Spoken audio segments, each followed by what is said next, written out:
Hello guys, তোমরা কেমন আছো? আশা করি ভালো আছো। আর আমিও ভালো আছি। তো চলে এসেছি নতুন একটা ভিডিও না। এখন যাবো তোমাদের পুচকু নিয়ে পার্সেল আনতে। একটা পার্সেল চলে এসেছে, তো আমাকে ফোন করলো যে 5 মিনিটের মধ্যে আসি।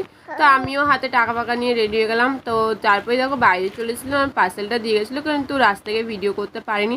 আর তোমাদের পুচকু তো এটা দেখা মাত্রই টানা ইচড়া আরম্ভ করে দিয়েছি। দেখো আমি কিন্তু হাত ছেড়ে দিয়েছি, আর তোমাদের পুচকু কিন্তু এটা ধরেই রেখেছে। ও মানে বুঝতে পেরেছে এর মধ্যে ওর খেলনা আছে। আর আমিও তো প্যাকেটটা দেখে বুঝতে পেরেছি যে ওর খেলনাটা চলেছে।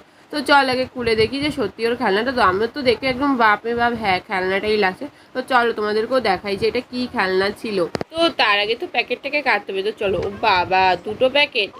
একটা ছিল এমনি প্যাকেট দাও, আবার দেখে এখন খবরের কাগজ দিয়ে প্যাকেট করা। আর এটা কিন্তু আমি কিন্তু মেশো থেকে নিয়েছিলাম, তোমরা জানো তো। দেখো তার উপর আবার জাল জড়ানো। তো আমি যে খেলনাতে সেটা এসে কিন্তু একটু থ্যাবড়ানো টাইপের এসে, দেখো এইটা একটু থেবড়ে গেছে।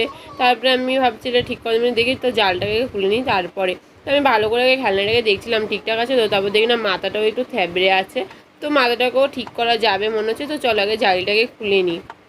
এটা খুলে হলে তোমাদেরকে দেখাচ্ছিলাম যে দেখো এর মধ্যে আবার ক্লিপ মতো একটা লাগিয়ে দিয়েছে যাতে জালটা না খুলে যায়। তা আমি ভাবছি না এটা কিরম কি খুলতে, তারপর দেখি না লাস্টে আমি খুলতেই পেরেছি। আর দেখো বার করতে গেলে নিচের অংশটা নিচেই রয়ে গেলাম। বলে হাই, এটা কি এইরকম? তারপরে এটা ভাঙাচোরা পড়ে, তো আমি শুধু এরকম ভাবছিলাম, তবে না ঠিকঠাকই ছিল। তো আমি এবার তোমাদের একটু খুলে খুলে দেখাচ্ছিলাম। তো আমি ভাবছি এগুলো মানে সব ঠিক করা যাবে, ফোলানো যাবে। তাই দেখছি কটা কালার ছিল, 7টার মতো কালার ছিল। আমি এবার দেখছি বেগুনি, তারপরে হলুদ, তারপর নীল, কমলা কালার, সবুজ কালার, একটু কলা পাতা টাইপের, একটু মানে হালকা হলুদ টাইপের এই কালারটা আর ছিল গোলাপি কালারের। তো আমি এটা দেখাচ্ছিলাম তোমাদেরকে। আর আমি তো দেখছি এটা খুলে গেছে, তো আমি চলো ওগুলো সবটা খুলে নিই, খুলে সুন্দর করে লাগিয়ে নেব। আর তোমাদের পুচকু এই খেলনাটা পেয়ে খুবই খুশি, দেখতে পাচ্ছ। আর ও তো পুরো ছিটকে মিটকে ফেলেছে, যাই জন্য ফোনটাও আমার পড়ে যাচ্ছে। আর এখন আমি হাত দিয়ে দেখছি ওই পুতুলটা যে থেবড়ে ছিল না, ওটাকে ঠিক করে দিচ্ছি। যেহেতু এটা হাত দোকানে যাবে তাই ঠিক করে দিতে পারছি, অন্যগুলো তো আর পারবো না, কারণ ওইটা কতটা কি হবে যাই না। তো চলো ওটাকেও চেষ্টা করে দেখি, কিন্তু আমার মন বলছে তো এটা হবে না। তো দেখা যাক কতটা কি হয়। তো চেষ্টা করছি। তো থেবড়ে থেবড়ে দেখি না হচ্ছে না, তাই থাক, আর কিছু করার নেই। চলো এগুলোকে সুন্দর করে গুছিয়ে নিই, ছোটো থেকে বড় যেমন ছিল তেমন করে রাখি। তোমাদের পুচকুকে ওগুলোকে শেখাতে হবে। আর এগুলো দিয়ে না বাচ্চাদেরকে কালার মানে রং চেনানো যায়, যে এটা কী কালার, এটা কী কালার, এইটা ঢুকিয়ে দাও। তো যখন একটু বড় হবে তখন বললো বাবু বেগুনি কালার কোনটা একটু ঢুকিয়ে দাও তো, হলুদ কালার কোনটা সেটা ঢুকিয়ে দাও তো। ওকে বললে ওরকম করবে, তাই জন্য বেশি কিনা। তারপর না আমি ভাবছিলাম যে এটাই লাগাবো, এটা কি, তবে আমি ঘুরিয়ে লাগানোর চেষ্টা করছিলাম যে ঠিকঠাক লাগে নাকি। তবে না লাগছেই না ঠিকঠাক, তাও চেষ্টা অনেক চেপে টেপে এই করে ঘুরিয়ে ফুরিয়ে উল্টে পাল্টে দিয়ে তারপরে লাগাচ্ছি। দেখো তোমাদের পুচকো দুষ্টু কোলে এই দেখো লাগিয়ে দিয়েছি সুন্দর করে।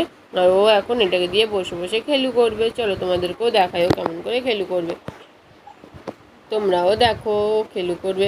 তো আমি ওকে পুরো সামনে নিয়ে দিচ্ছিলাম, আর তো বসতে গেলে পড়ে যায়, আমার তো খুব ভয় লাগে জানো তো গাইস। ও ধারাম ধারাম করে বসতে গেলে বসতে বসতে পড়ে যায়, আর যেটার জন্য আমার খুব ভয় লাগে, মাথা ব্যথায় কোথায় আঘাত ফাঘাত লেগে যাবে। তার জন্য দাও তোমাদেরকে ব্যাক ক্যামেরায় দেখাই। এই দেখো ব্যাক ক্যামেরা না সামনে দিয়েই দেখাচ্ছিলাম, ভালো করে দেখাচ্ছিলাম যে ও খেলছে দেখো। আর ও তো এখন বসতে পারে বলে একটু খেলতে হচ্ছে, যখন একটু দাদা বের করতে পারবে, খুলতে পারবে, তখন তো আরও ভালোভাবে খেলতে পারবে এটা দিয়ে। আর তোমাদের দাদা বলছি ও এইটা যে তুমি অর্ডার করেছো, মানে উনি আমাকে ফোন করে বলছে তুমি যেটা অর্ডার করেছো ও আদৌ খেলবে তো। তো হ্যাঁ, কেন খেলবে না। তো আমাকে যখন জিজ্ঞেস করছে বাড়িতে এসে বলে এইটা দিয়ে এই খেলনাটা আবার কেমন খেলনা, বলি এটা দিয়ে না বাচ্চারা রং চেনে। তো যারা বাচ্চারা একটু বড় হয়েছে তাদেরকে ওগুলো এনে দিতে পারো, বাচ্চারা রং চিনবে কোনটা কী কালার, তাহলে খুব ভালো হবে। আর আমাদের তো পুচকু ওকে খালি মারছে আর মারছে, তোমরাই দেখতে পাচ্ছ সব। তো যাই হোক, এই প্রোডাক্টটা কিন্তু সত্যিই খুব ভালো হয়েছে। আর আজকে ভিডিওটা এই পর্যন্ত। ভিডিও যদি ভালো লাগে লাইক করো, কমেন্ট করো, শেয়ার করো। আর আমার চ্যানেল যদি নতুন হলে সাবস্ক্রাইব করো। Tata, bye bye.